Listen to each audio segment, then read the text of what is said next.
Alright, trap leveling basics for the 3.3 Incursion League with a little bit of emphasis on lightning trap.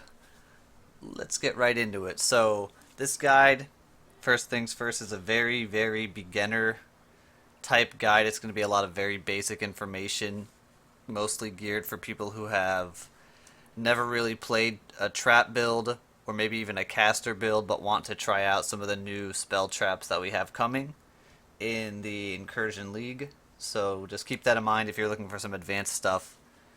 This probably isn't the one for you.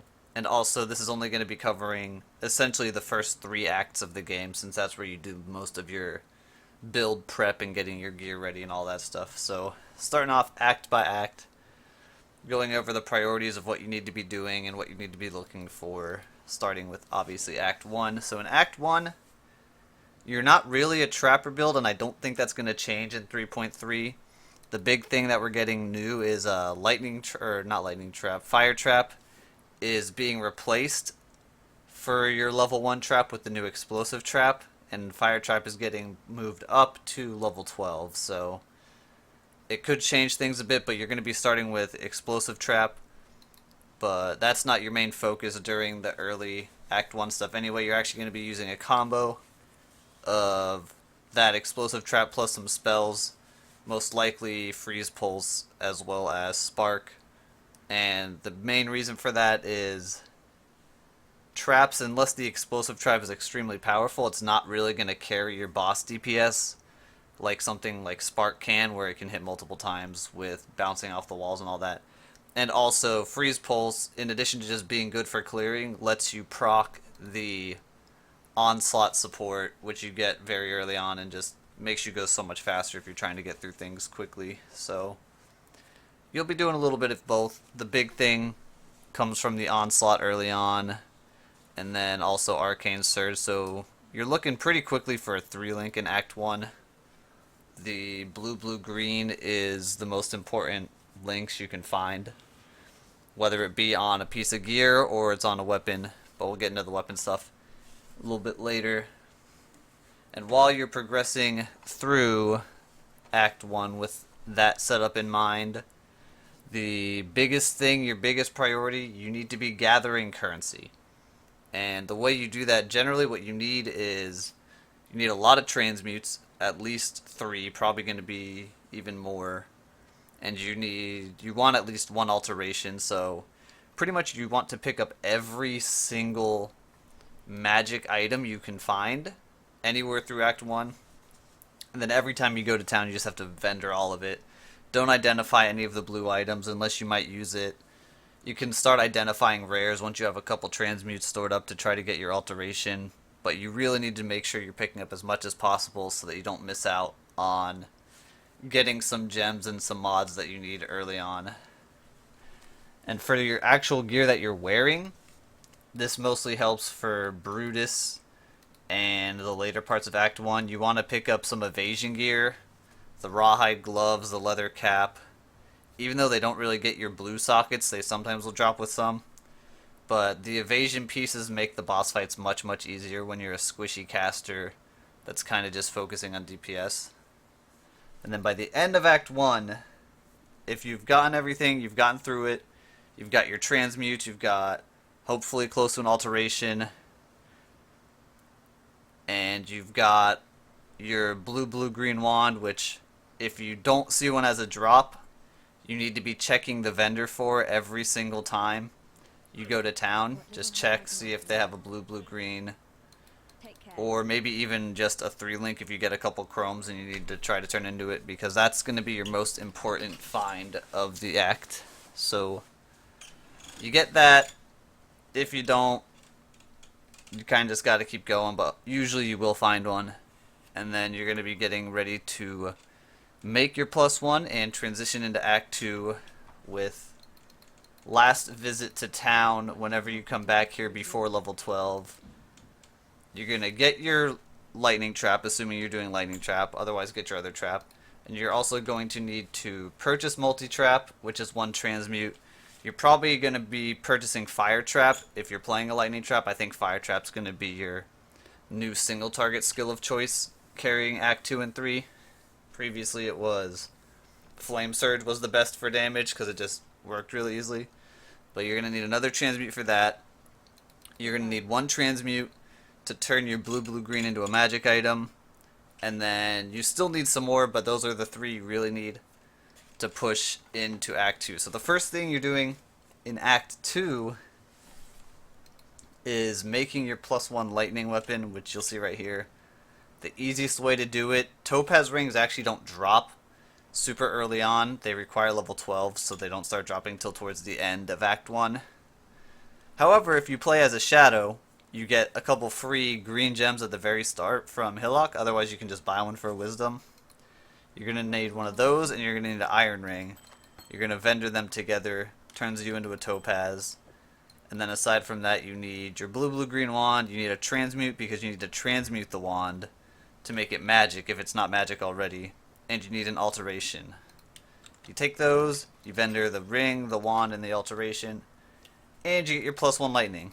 Now the reason this is so powerful, aside from obviously you're using a lightning trap, so it's +1 to your lightning, your extra support in there is going to be added lightning damage, which is also a flat damage gem that benefits really heavily from the plus level. So now you're in Act 2, you've got your +1, you've got some other gear going on. If you're lucky, maybe you've even got some move speed boots.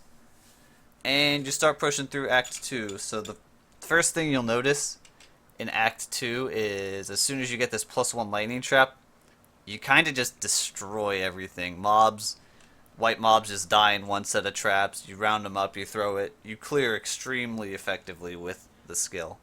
However, you kind of lose your onslaught because you're not using a self-cast anymore. You're going to be almost entirely trapped throwing from there on. So the onslaught's kind of gone. I only have it here because I'm flame surging on this character since I don't have the new buffed level 12 fire trap. But you will get over leveled in Act 2, or probably higher level than you may be used to playing other builds. But it's a good thing because you need those levels to keep carrying your damage.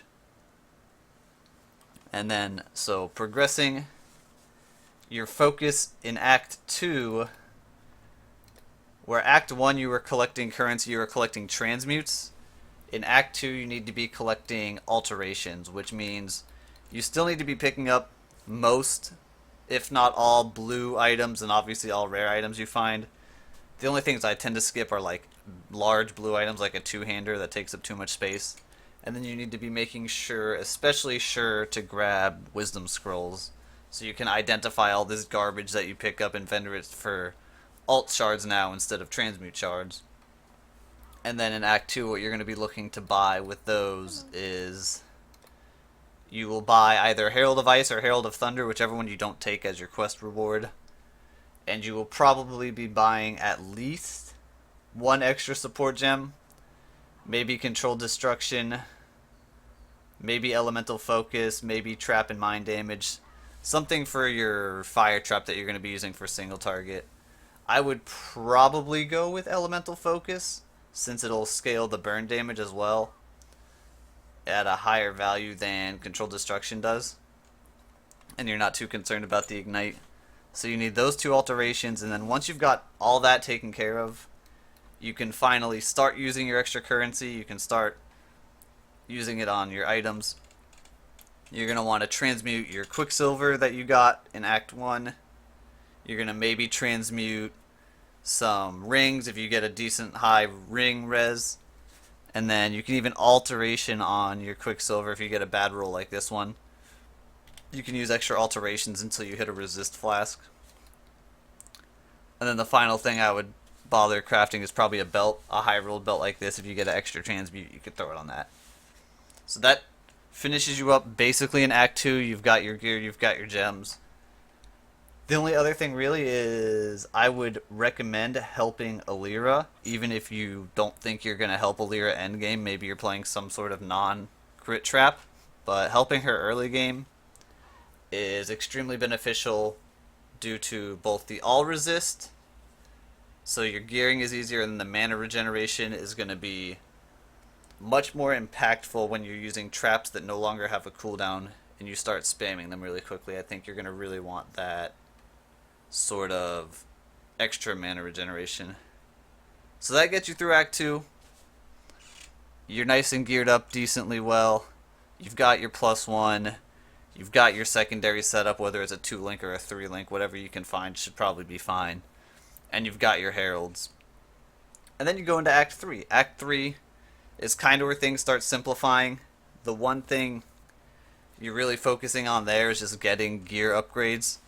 Assuming you've been rushing through Act 1 and 2 and you've been kind of using all your currency to buy things. You know, your helmet, your gloves, your boots, your offhand weapon might not be doing too well. So you want to start making sure to really look out for gear upgrades there. And also you want to look for a body armor. Since the first couple acts you can kind of get away without wearing one. And running slightly faster since body armors do have an implicit move speed penalty. But in Act 3 you really want to find one of those. Hopefully you can get one with either resists or get one that's a 4-link to eventually transition to. But look for that, and then also look for any time a resistance ring drops, you're probably going to want to at least pick it up, carry it around with you. They don't really take up space. And you can start throwing extra transmutes you get at resist rings until you hit extra life or extra res on them.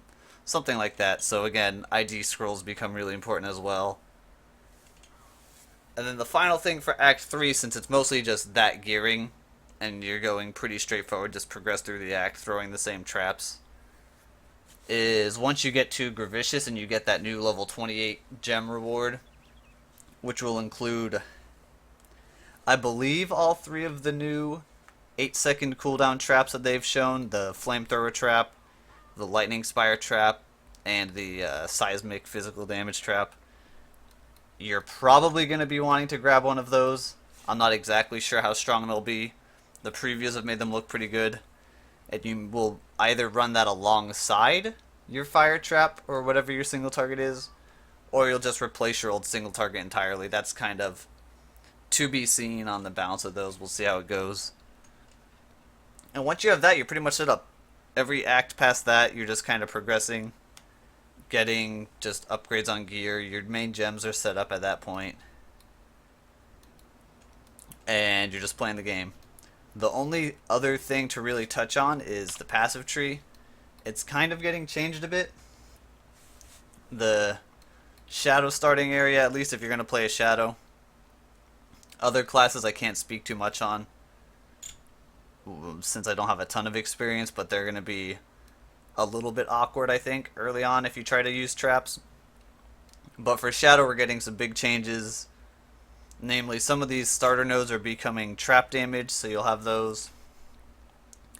The Saboteur node is being moved over to here.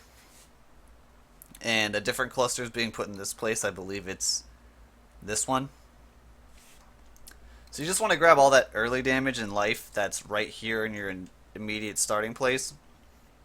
And I think from there you probably have 2 options, depending on how you want to build your character. Either A, you can come through Nullification Sniper across this side and immediately grab early high explosives and clever construction, and even move down for the Pierce Nose for your lightning trap. But that's going to leave you pretty squishy, I think, early on, if you're in hardcore and you want to be safe. The other option would be to, as soon as you're done at the start of Shadow, kind of just run right across this top section here over to the Witch. Maybe grab some life on the way, but then kind of just get the Witch damage and rush towards Mind Over Matter and Templar for a more defensive setup. Either of those should work fine. Just depends on what your style is. And then real quick, I'll show you how to kind of play with Lightning Trap. There's 2 ways to really use it to be as effective as possible. And a couple things to note. You can either sometimes throw right in front of you, but a lot of the time the mobs are too spread out. So you want to run past them and throw backwards a lot. The only time you really don't do this is if it's too dangerous to run past the pack of mobs. And then as you can see, the coverage, even without any pierce whatsoever, with the lightning trap does quite well. The only other thing you need to take note of is if you place your mouse further away from your character, it spreads the traps out more, which generally you don't want while you're using multi-trap. If you aim close to yourself, they're very clumped together, and it makes it much, much easier to hit monsters with it. Just another thing to keep in mind. And I think that covers pretty much everything. A little bit of rambling on towards the end, but that should get you through the first 3 acts pretty easily with your trapper build. Hope you guys enjoyed the video, found it useful. If you have any other questions, make sure to ask in the comments. I'll try to answer as many as I can, and maybe make a follow-up video if there's enough stuff that I feel like I could touch on in addition to this. But yep, thanks again guys for watching, and I will see you next time.